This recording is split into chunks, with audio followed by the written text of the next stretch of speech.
Hello and welcome once again to Conscious TV. I'm Iain McNay and my guest today is Davide De Angelis. Hi Iain. Hi David. And David sent us a book a few months ago called The Guiding Principle.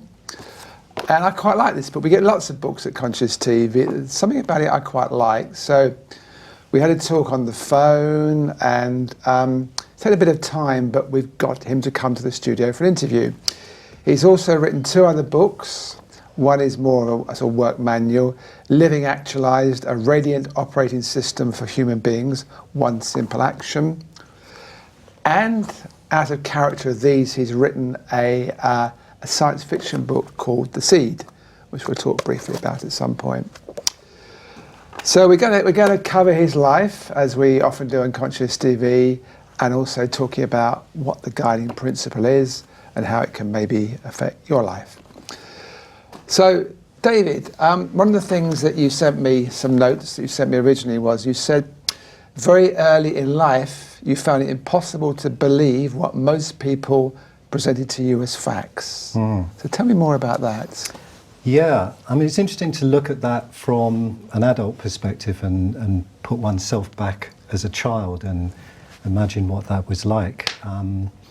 I can remember watching in the morning, I grew up in a sort of suburb of London, and I remember hearing gates clicking in the morning and car engines starting or people going on their way to work.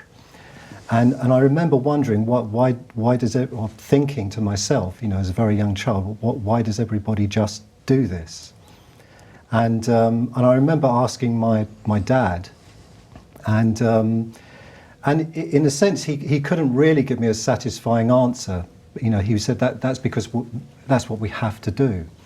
You know, we have to support ourselves, we have to work. So there was something in that didn't quite resonate with me. And then I had an uncle, I still got an uncle, who was an artist, and he didn't do that at that time. He later went on to become a teacher, but at that stage, he was producing art and he wasn't getting up and going to work. He was leading a different kind of lifestyle. And so I think it flagged up for me the fact that, you know, there's these different ways of looking at things, and, you know, going to school and hearing what teachers told me about history and things like that, it just didn't seem, it seemed like it was just someone giving me their viewpoint, their opinion, and there was something in me that just wanted to say, well, how do you know that? How do you know that that's true? But obviously, as a child, that certainly as a small child, that generally doesn't go down too well when you're at school, especially when you're about 4 or 5. So I think it sort of, there was just something in their voices that didn't seem right, just didn't seem true. It was as if it was rehearsed. And like it was playing out from something that they'd been told, and they were just repeating it. So I think children are, well, I know children are very, very sensitive, and I'm sure I certainly wasn't the only naughty young child that picked up on that. You know, I think kids do. And when you were around 7 or 8 years old, your mother was very ill, wasn't she? And that was also quite significant for you in different ways. Yeah, absolutely. I mean, my mum basically had quite severe breast cancer, and I remember one evening she sat me down and she just gave it to me straight. You know that she's very ill and possibly she may die. You know, she may not. It's quite a courageous thing for a mother to say to a child, isn't it? And I could see that she'd been building up to it. I'd sensed something was going on. I mean, it was like, you know, just the general behaviour in the household was different.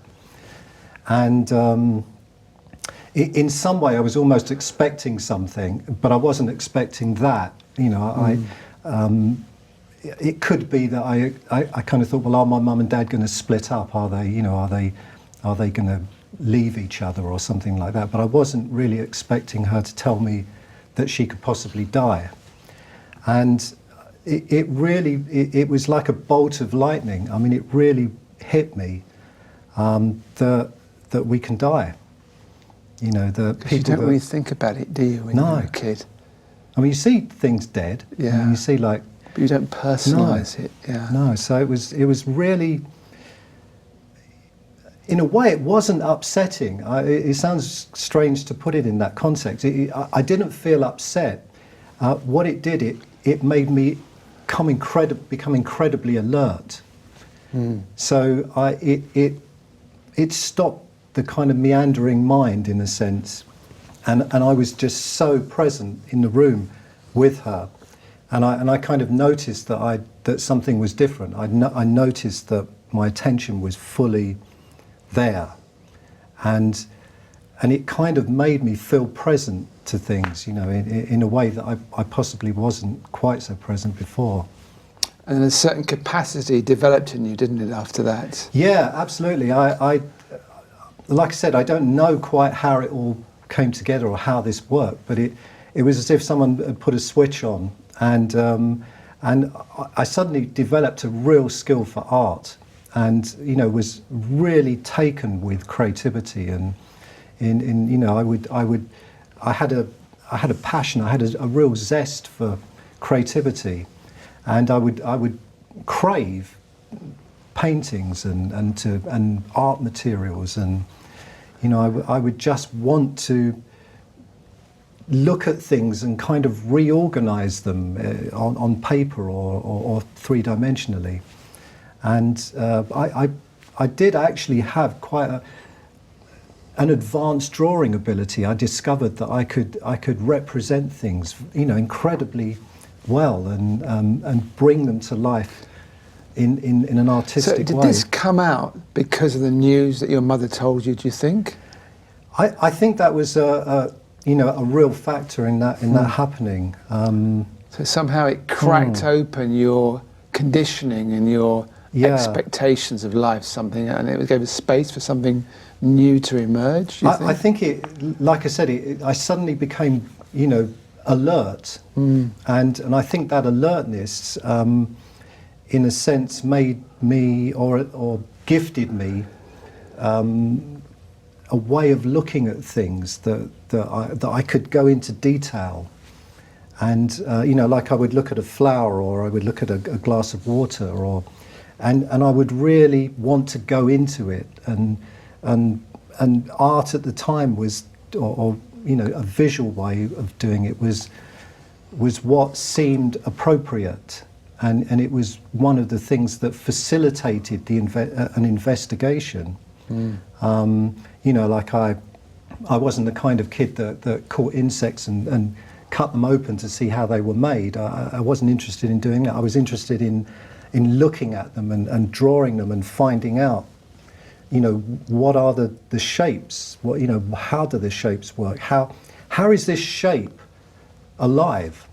Yes. You know, I just became amazed that things were alive, and there was like it was like a presence. And I don't know whether I can't even remember. I can't go back and know whether that was as if some presence descended in me when I heard that news, or whether that was always there, and I was kind of, previous to that, I was just distracted from it. Yeah, but there was an opening, wasn't there, and something was coming out that wasn't there previously. And I know you also were telling me earlier too that you actually had difficulties in reading, didn't you? Yeah. You saw words in a different way, not in a way that we normally can interpret them. Yeah, I mean, it was quite, that was quite funny, really, because you know, in the 60s, I guess it was, you know, nobody had thought of anything called dyslexia. It just wasn't, you know, there was no reference point for someone who supposedly at 8, 7, maybe 6, 7, 8, still really couldn't quite read properly. And I remember sitting in you know, even in, I mean, it's probably worse, well, it is worse now. You know, they give you these little tests to do, and an English test, and I remember sort of just joining all of the letters up and forming, you know, kind of almost like hieroglyphics, and being really happy and pleased with it. And then obviously the teachers saw it and was just what's this, So, eventually they recognised that there was something there. I wasn't, it was obvious I wasn't stupid. I was very articulate. I could voice things. I had this artistic ability. So they then sent me to a kind of very strange remedial group, with children that had, quite bad attention. It would be called attention deficit. It wasn't even an attention deficit then. It hadn't been dreamt up. But so I found myself in a class with children that had sort of learning disabilities or challenges, and that was actually fantastic. I think I learned a lot from being around people that. Bit more interesting. Actually. Yeah, I mean, actually, people that actually couldn't conform. Yeah. So in a sense, I could conform in many ways if I wanted to, but I was put in with a group who actually they just couldn't conform. It wasn't an option for them. Their behaviour and the way that their personalities were developing was such that they couldn't sit still. They were breaking barriers in their own way, weren't they? Yeah. And then you're also telling me that you got really into David Bowie. Yeah. And you loved the film, I'm going to say Man Who Sold the World. That was an album, that wasn't the film, Man Who Fell to Earth. Yeah. That was the song, Man Who Sold the World. That was his first proper album, wasn't it? Yeah, absolutely. So he impacted you, and I guess, again, he was somebody that went... I remember telling you dinner last night, I saw one of the first dates on his Ziggy Stardust tour, and it was just mind-blowing what he was doing. It was so different from what anybody else was doing at the time. Absolutely, and I was quite jealous of you telling me that you went to that gig, actually. 300 people there. I wished I was there, but Bowie was, my mum, although she was kind of she wasn't really a 60s, kind of hippie generation. She was prior to that. So she was sort of in her element in the 50s, really. But when someone like Bowie came along, my mum just loved David Bowie. Yeah. And, my dad was Italian and he loved opera, and there was these kind of, duels that went on in our household. Like my mum would have Bowie at full volume and my dad would have, Tosca at full volume, and so I had this kind of mix of influences, but Bowie was certainly, again, rebellious, non-conformist, able to, change himself, and that always really interested me. How one could be somebody and then just decide to be somebody else. Yes, and have an alter identity. Yeah, really. And that to me was just fascinating, and a mark of genius on his part to actually carry that off, I think. Yeah. And then just to sort of finish off your childhood influences, you found that at 15 there was a teacher that came in that looked a little bit sort of hippie-ish, and he kind of, again, blew your mind with opening you to all kinds of different religions and ways to see life in creativity. Yeah, absolutely. I mean, I don't know whether I should mention his name. Probably not. But anyway, he was a gift. Like one of these again, these little openings that appear in your life. And he rocked up, and he was a supply teacher, and so in a way, the chances of him actually being there was slim. And he rocked up in class, and he looked at us, and by that stage, I was at quite a rough, comprehensive school, all boys school, and it was really quite a violent place to be, and if you were sort of slightly sensitive, creative type, it wasn't the easiest gig to play, really. And this teacher turned up, and it was a sociology lesson. And we were going through social deviance and crime, which was relatively interesting, and but not gripping. And then one day he just looked at us and said, "You're not interested in this, are you?" And sort of unanimously, no. And anyway, he said, "Well, would you be interested in me, showing you what I'm interested in?" And, you know, there was a few, well, yeah, you know, whatever, few things went missiles through the air. And then, anyway, the next day he turns up in class, and you know, the people that actually bothered to turn up, he handed out Carlos Castaneda's The Teachings of Don Juan. And, you know, like, it was almost like I didn't even have to open the book. It was that kind of old, I think it might have changed the cover now, but it was this kind of old cover with, it looked like a sort of the old kind of Yaqui Indian outline with almost like a nuclear mushroom cloud coming out of his head or something. Done in that very sort of 1970s style. And I just thought, this is something that I need, I need to pay attention to. This is talking about something, this is speaking to me. And indeed it was. I mean, you know, he then gave out Persig's, you know, Zen and the Art, I think it was Persig, wasn't it? Zen and the Art of Motorcycle Maintenance.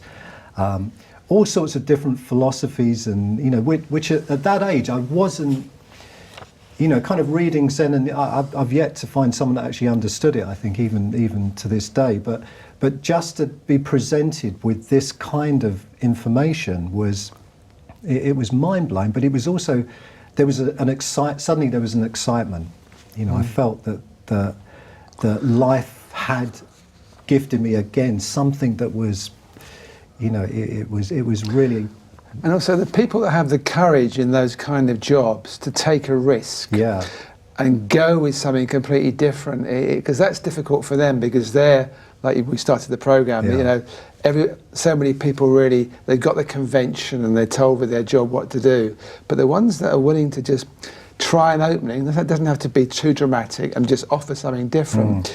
It's like a lifesaver to someone like you, isn't it? Yeah, absolutely. And I always try to remember the saying, it's when an idea meets a prepared mind, or something like that, isn't it? It's you know, when something is introduced when it's fertile ground. Yeah, absolutely. And I think that I mean, it wasn't just me, but there was a clutch of us, and we were really looking for something. Yeah. You know, there was a sense that, you know, come on, bring it on. You know, and music did a lot of that at that time. You know, the punk was raging out there on the streets. You know, I think EMI had just kicked out the Sex Pistols, and Virgin had signed. You know, like, so they played the Thames gig. You know, and you know, there was a lot going on outside, you know, in the world.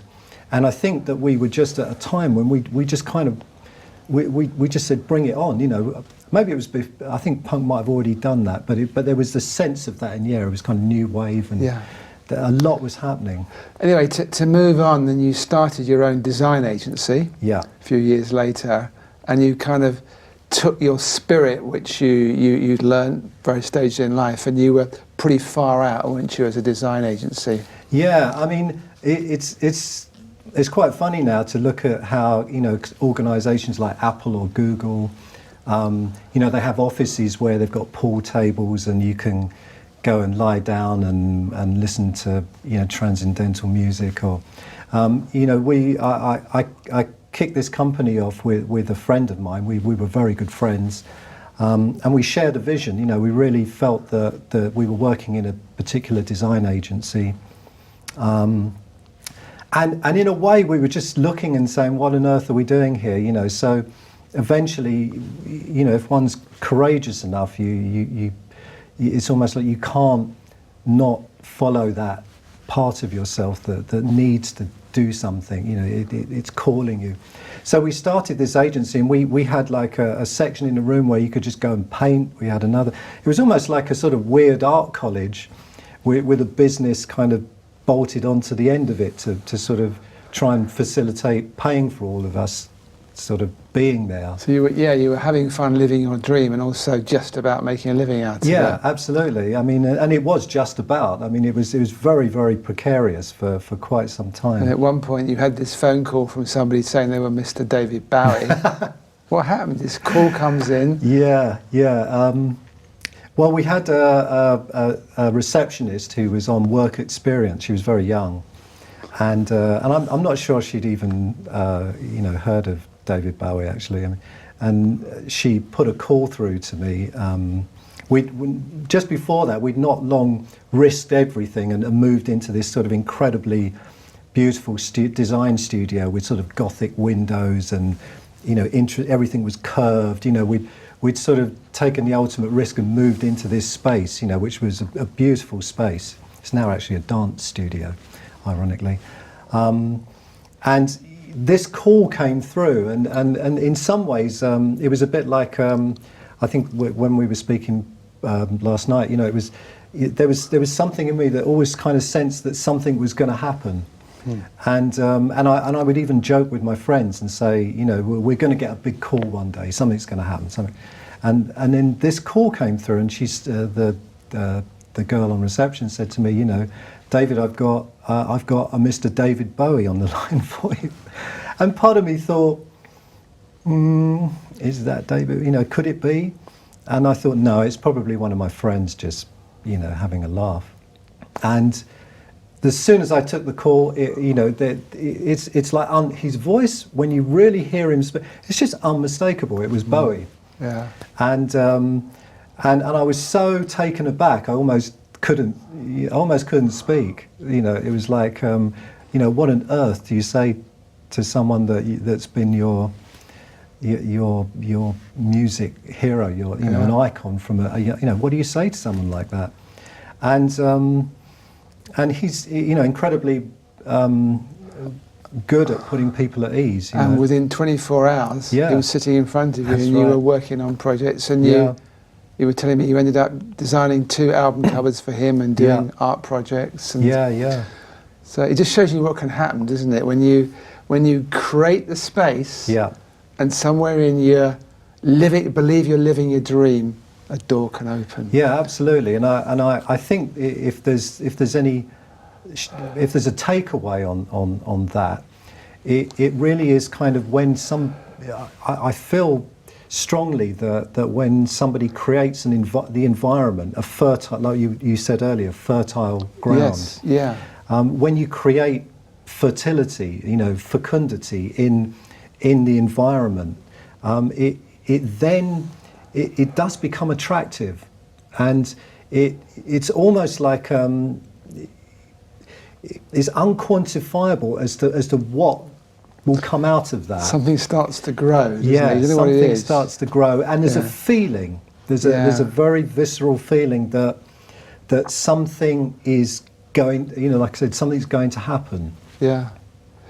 Anyway, at 33 years old, it kind of wasn't working anymore, was it? No. Or whatever was happening wasn't happening anymore, and it was all very dramatic, and you weren't happy. And looking at my notes here, you were disenchanted with life. You were drinking too much red wine, burnt out creatively. And so, what did you do? It all wasn't working. Yeah, I mean that was. You know, it was very difficult because, you know, when you've had something that's been so very, very alive and something that has been your heart and your passion, and you've given it everything, and at that time where, you know, there was all kinds of reasons why things stopped working, you know, which probably you feel 10 volumes and 10 programs probably with all of that. But needless to say that there was something that the spark went out of what was going on, and as quickly as it had grown, you know, in that fertile ground, the ground then became fallow. Yes. And it almost didn't matter what we did in that with that fallow ground, it wouldn't grow anything anymore. And I sensed that, you know, that there was an end. You know, there was a real sense of that. Nevertheless, you know, we had a business. There was commitments. We were employing people. You know, we'd grown into you know, by hook or by crook, into a proper company. You know, that had to speak to the tax man, the VAT. You know, all of these things we had commitments. So we kind of negotiated a buyout deal with a bigger company. And sort of on the eve of this buyout, I just got a sense I couldn't do it. I couldn't.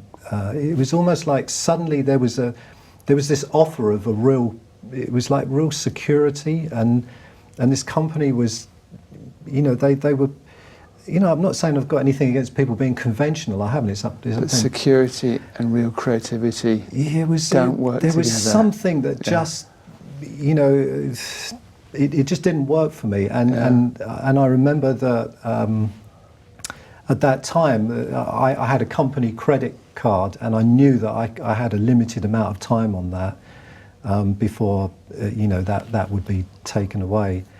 So kind of, I didn't sign the deal, which sent like a incredible shockwave through everyone. I didn't sign this deal, and instead I went with my wife. She was my girlfriend then, but with her support, I went and purchased 2 tickets to Mexico.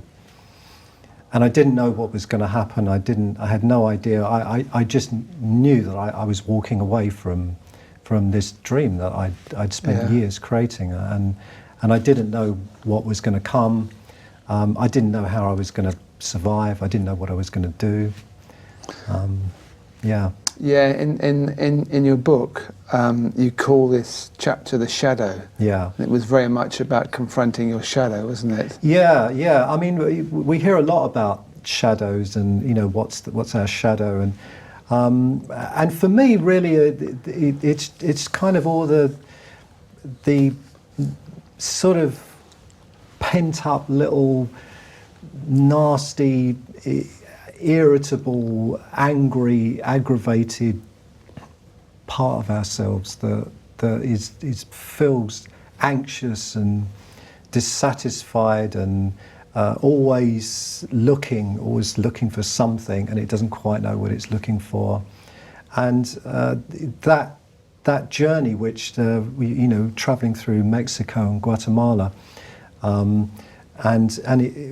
we didn't realise, but when we got into Guatemala, it wasn't long after they'd had terrible problems there. So it was a country in sort of crisis, in a sense, and if anything was going to dredge up shadows, it was going to be that trip. So what happened with you there? Yeah, I mean, I started to dream, very, very lucidly, and have, just really disturbing. It started on the plane, literally on the way there. I came down with an incredible fever before we'd even touched down. And I spent a good part of traveling through Mexico in a complete. I didn't know where I was going. My wife, luckily, is a really brilliant navigator, and she sort of said, look, we're going here, and then we're going there, and then and I would have just been lost in the jungle. I didn't know where I was going. I could barely get up in the morning, so there was a physical breakdown, a real physical breakdown, and that accompanied by just this kind of, it was like a fog, just a haze. I couldn't. Because I'm just looking again at the notes. You went to. I need to move it on a bit because a lot of things I want to cover in this interview. There was one time you went to the forest and you were afraid and exhausted, and you caught a glimpse of the utter joy of existence, which sits patiently waiting for us all. All nightmares in my mind collapsed. Life finally released me directly into its dynamic flow. So, you went somewhere into the dark side. And just quite briefly, tell us about this opening, how this opening happened. Yeah, I mean, there's a whole story leading up to that, but really, it was one night, and I just couldn't sleep, and I went out, and I was looking for something. There was a sense, there was a real, and it manifested in the dream as an object that I was looking for, which was a snake. And yes, and I saw a snake. I was out there, and I had one of those little Bic lighters, and I sort of flicked. I actually went out to go to the bathroom, and I saw this snake, and I just got this sense to go after it, and this sort of led me on a whole. I sort of got lost in the kind of the jungle, really, and it sort of delivered me to a point where I just saw something that I couldn't recognise. It was like, I mean, the locals called them, like forest creatures, and I just thought I saw something, and it wasn't human. You know, it wasn't like an alien, but it wasn't human either. And it was like it was a figure. You know, it was something. You know, like, and it in that moment there was just such tremendous fear. You know, I was terrified of this thing. And so you were meeting a shadow somehow. It was really like I was really meeting a shadow. Yes. Like it wasn't like, you know, it was there. And then at some point it was like there was this kind of standoff where it was looking at me and I was looking at it. And at some point I just sensed that it was smiling. And it was just this sense that it was smiling. It wasn't malignant. It was for, you know, it wanted me to know it was joyful. And that just broke something open. I just couldn't look at all the worry and all of the ballast that I just couldn't look at it in the same way. So what did that tell you about the shadows inside you? It told me that they're actually things that we can use if we have enough awareness in us, and they can be like roadmaps to show us where you know, where we. I mean, you don't have to go into these shadows. I mean, you know, it's like this isn't like you've got to investigate all your shadows and go into depth, and every little peccadillo that's in there you've got to dig it out. It's just knowing that you're uncomfortable in areas. And I think that the thing that I came away was, and in that moment, what it gave me was a pause. There was a pause, just, and in that pause, I didn't go into the next thing. There wasn't like, you know, it was like just a little pregnant space with something in it. It takes a certain courage. Someone has to hang out in that space, doesn't it? Yeah. And not jump into what the next thing is. Yeah, because that's the thing. Because we're drawn into what's the next. You know, where do I go next? You know, what's the next bit of dysfunction that I need to look at? And it just stopped. It stopped that mechanism. And when the mechanism stopped, and just even for a very brief spell, it showed that it actually wasn't anything. You know, it was just puffs of nothing. It wasn't, you know, there was nothing to be afraid of there. Yeah. And it's just the mind creating stories and our attention getting lost in the story and believing that it's true, and then suddenly it's just a puff of smoke, it's nothing. Yeah, and there's also something I dug out of the book that was around that section I thought was interesting, is about power, how you learnt when you surrendered your power over to nature life, you step in the wonderful paradox. You become powerful, but you appear to have no power. Yeah, I mean, that was a good statement. I think that's, you know, for me that's a real lesson in life in general. And, you know, we did speak briefly about this, medicine plants and teacher plants, things like ayahuasca. Yes, you told me last night about those, And, you know, those kind of, I mean, I think what they show, what I've learned as a result of that experience and different experience, and also the work that I've done with amazing plant medicines is to just show me that, you know, there is this incredible wonder that's just sitting there. It's sitting there all the time, you know, and it's a bit like there's something just whirring away all the time in front of that, and our attention is constantly drawn into that. It's so fascinating for us. It's so fascinating that we can't. It's almost like we've got to look at it. It's so flashy. It's so interesting for our attention. And for me, just those pauses where you can see that actually there is something else that our attention can move into and move towards. There's some. If it was just the flashy stuff, then that's all we've got to deal with. That, you know. Yeah, and it's a bit like, again, maybe what happened with your mother being so honest with you and telling you about her cancer, that that was a kind of a pause happened there. It sounds Yeah. like you mentioned the presence. Yeah. Anyway, you came back from there, and that was when you decided to become a science fiction writer Yeah. and write the Seed. I noticed actually your friend David Bowie gave you a wonderful quote on the front. This prose is as vital, weird, and as devious as his image making, enthralling. Now, I haven't read this, but it's a pretty good endorsement. Yeah, So yeah. what was the reason behind doing the science fiction book? Well, I've always been. I mean, really, I've always been interested in science fiction. I can't really pinpoint when I got interested in it, but it was probably just again this sense that there was a possibility of describing things differently and looking, having an incredible creative license, having just this phenomenally broad canvas in which you can create with. Whereas if you're doing a novel about 1930s New York, you're in a way there's people can look at it. You can make your own rules in science fiction, can't you? It's kind of like live it's your free. fantasy. Yeah. Yeah, it's very free, and for me it was just a genre that I could let rip with, just really explore and be as kind of a weird, wild, and devious as I wished. And I suppose it puts one in a position where, I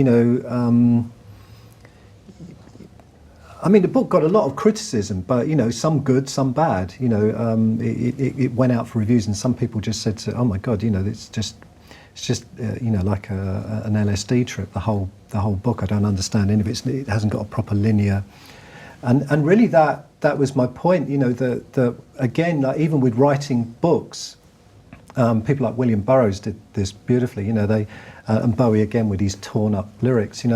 We assume that we have to follow a particular set of rules, and we don't. We are literally free to do pretty. I mean, certainly in most of us in the West are in this incredibly privileged position, where we do have an enormous scope at our disposal. We have this license, and it's so sad that people don't use the license more. You're absolutely right. I'm moving on again because I want to cover all the things that are interesting in your life, and there's many of them. So, at 44, so this is after you finished the Seed, your life became intolerable, systematically fell apart, darkness flooded from deep within my being, misery was inescapable, and you even contemplated suicide at one time. So, what happened? You had the opening at 33 and you wrote the Seed. Well, actually, how did you get to that point?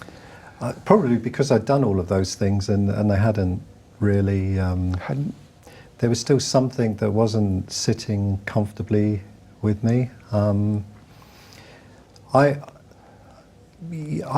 wanted to have children, but then there was part of me that was reticent about that. And saying, well, looking at the world and saying, is this the kind of world I want to bring children into? So I had that kind of question going on for me.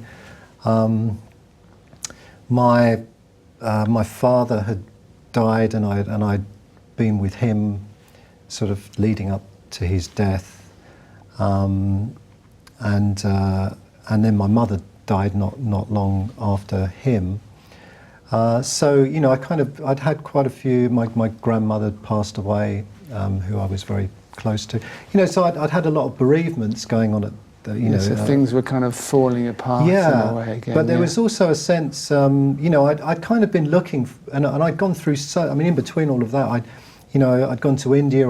I'd done the whole guru thing. I'd looked for, I was looking for someone to give me an answer to things. The questions that didn't seem to add up. And it was just frustrating because, I would seemingly feel that I'd found someone that had an answer. And it was like the slippery eel, as soon as I found the answer, it spawned another million questions, Yeah, it's almost the case, and I know this for myself, that for me, for you, for everybody else, maybe nobody has the answer but us. Yeah. And you went this time you went in the woods near your home and you were screaming to God. Yeah, I was. I mean, it probably the Italian in me. It all sounds very operatic, doesn't it, and dramatic. But that's kind of how it unfolded for me. I think by that stage I actually didn't believe that there was any God or anything. It wasn't like it wasn't like sort of a man down on his knees, help me God. It wasn't that kind of thing. It was just, I was frigging angry, Yes. and it seemed that it was that this, now I can look at it and say, well, there's no need for it to be answered. There is no need for it to be answered. But at the time, you'd done all these things. You've been through crisis. Yeah. You've been brave and letting go of things. Yeah, it's kind of where's the dosh, where's the where's the payoff? I understand. I've been, I've done Vipassana. I've sat there for days, weeks. You looked at this wall. Terrible, looked at this wall, read this philosophy, sat with that guru, said this, chanted that. Where's the bloody answer? Yeah, I want it now. Come on. Where's the answer? Yeah, and it was really a sense that, surely you're going to deliver something significant to me. You're going to deliver. I want something significant, and I was just really angry. And that particular day, I went into the woods, and I was feeling incredibly unwell. And I'd started getting heart palpitations, all kinds of things. And on that particular day, I actually felt like I was having a heart. I really felt like I was having a heart attack. I thought I'd worried myself into such a. I got myself into such a mix-up that I was just going to die.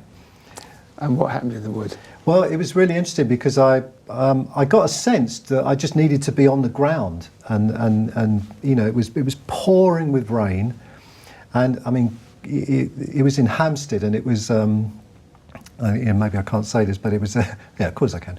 It's like the part of Hampstead we lived in was like one of the main gay cruising areas on the woods, and I can remember sort of going into these woods thinking, why am I going into these woods, and sort of acting out this sort of weird little drama of collapsing down. And part of me was still thinking, is someone, is someone looking at me? Am I being seen as ridiculous? Is this, all of this silly little stuff came up.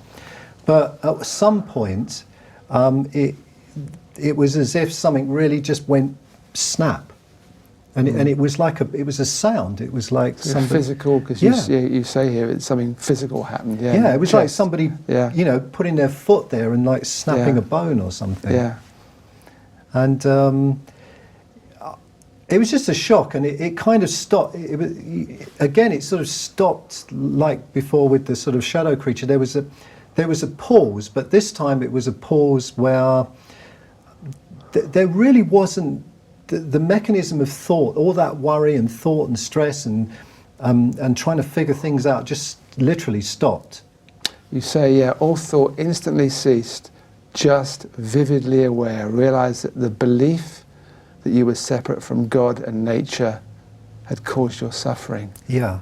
So that's your belief that you were separate for God and nature had caused your suffering. Yeah. It's a big realization. Yeah, and it was something that it literally just arrived, and there was incredible awareness of being alive, but there wasn't a commentary about being alive. So that was kind of a breakthrough in many ways. That seeing, I suppose, in spiritual philosophical terms, you could say that I was aware of being aware. You were aware of being aware, yeah. And you had a lot of headaches, didn't you, and swellings after that. There was like a physical process happened on its own. Literally, jokingly, I thought I was out the woods, and thought, this, it really was like quite a beautiful creamy space that I found myself in for quite some time, where problems and vicissitudes just sort of came in and went out. But, accompanying that was all kinds of physical things, and it was as if my body was kind of just on its own, just cleansing itself of all of the mental stuff that it had stored up. You know, so there was headaches, there was big swellings, there was, I mean, it was really quite, you know, quite an uncomfortable physical time. Yeah, and you allowed all this to happen. Yeah, I didn't feel I had much choice in a way. Yeah. You know, there was one time where I started seeing, my eyesight went very peculiar, and I started to see everything in almost like in fractals.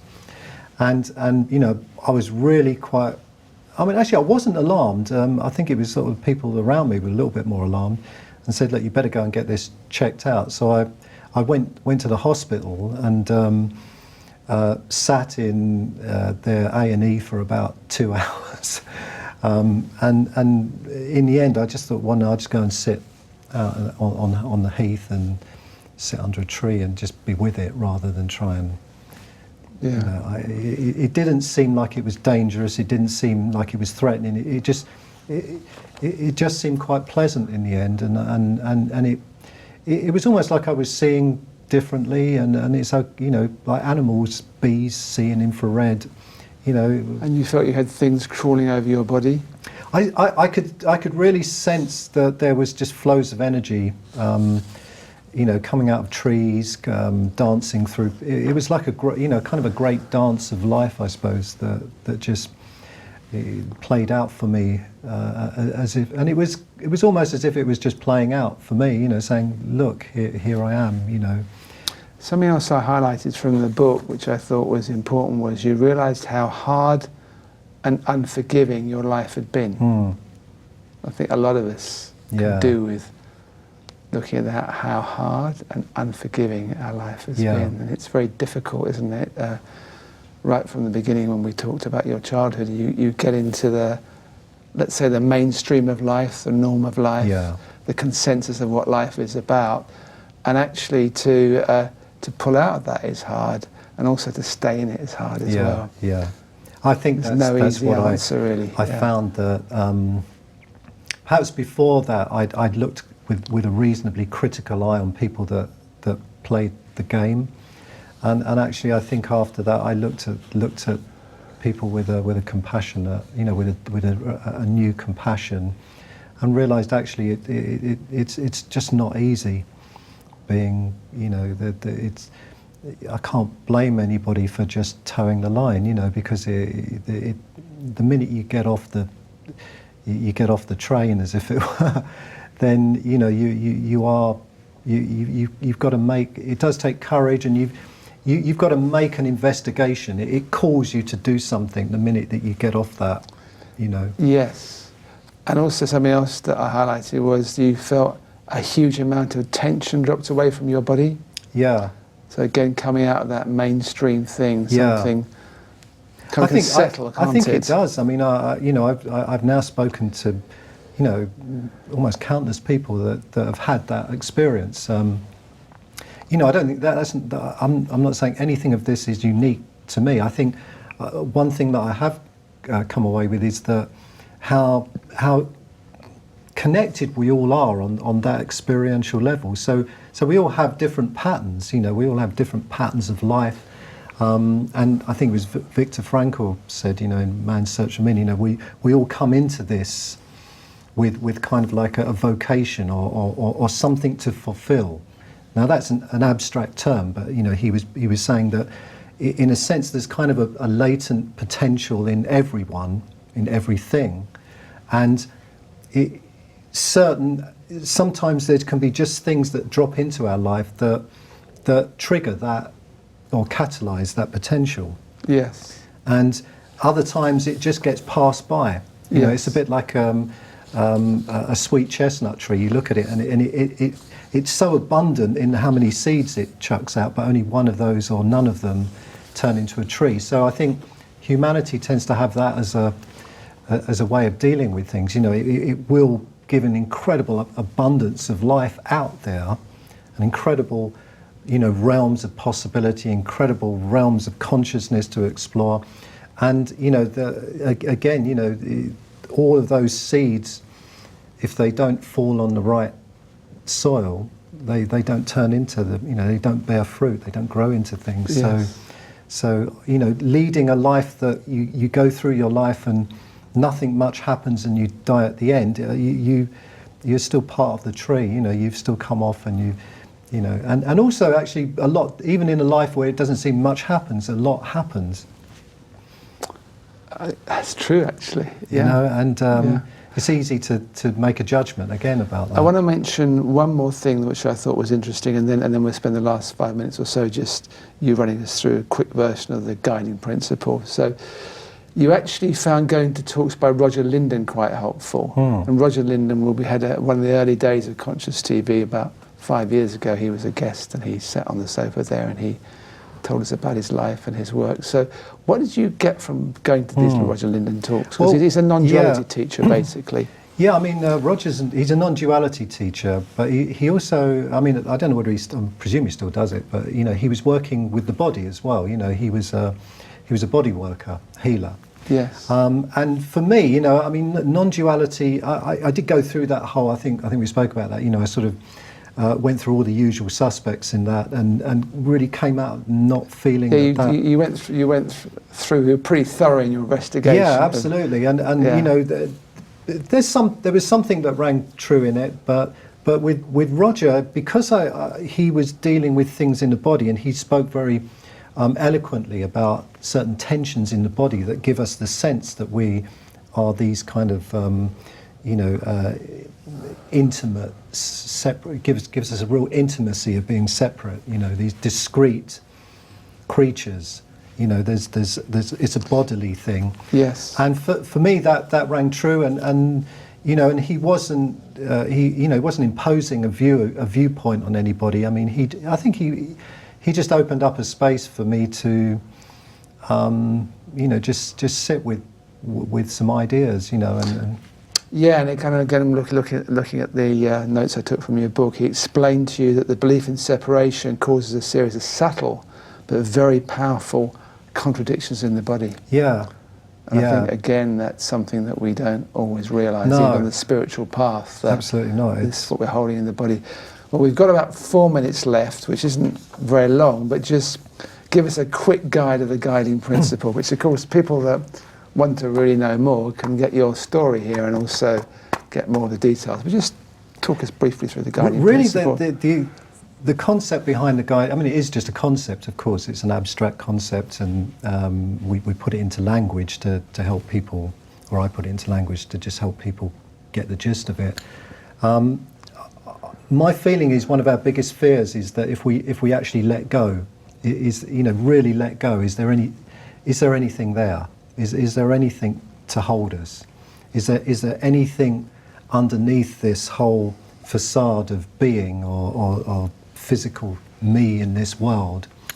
The guiding principle for me is what's there when we have those pauses in life. We catch a glimpse of it. It's the dynamic principle of life. I mean, so it's like the void that's where the guiding principle lives, or that's what it is. I think that's where we can touch it, like really touch it.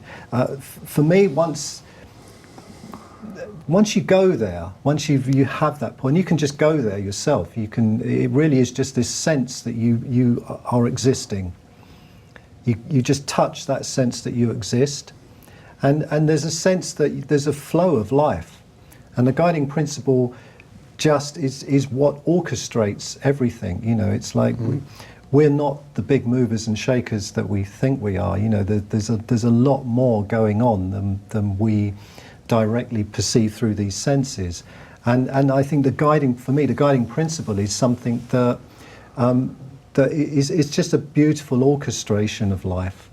And sometimes if we're not paying attention, you don't need to be tense, but just if you're ready, you can sense that there's something that actually moves you through life and also steers you towards things that you need to look at and places things that you need in front of you. And there's just, the guiding principle is just really adopting a sense of readiness for these amazing things to be there, and in having that readiness, it brings a kind of excitement to life. It turns life more into a work of art rather than this kind of linear sequence. You know, life.